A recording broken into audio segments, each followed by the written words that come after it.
Israel जंगी जुनून में तमाम हदें पार कर गया। इसराइल की अपनी ही अदाकारा इसराइल की मौतसबाना सोच से बच न सकी।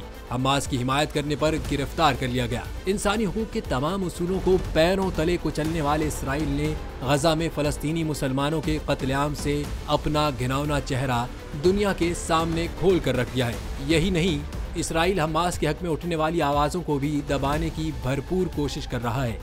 मीडिया रिपोर्ट्स के मुताबिक फलस्तीनी मज़ाहमती तंजीम हमास की हिमायत करने पर इसराइली अदाकारा माइसा अब्दुल हादी को गिरफ्तार कर लिया गया।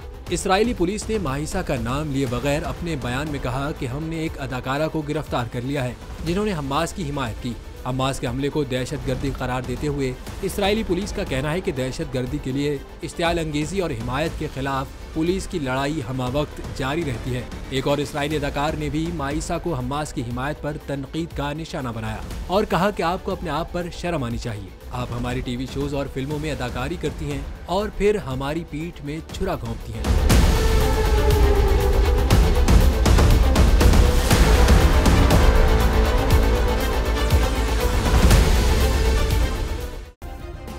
सब्सक्राइब करें और बेल दबाएं ताकि कोई खबर रह न जाए।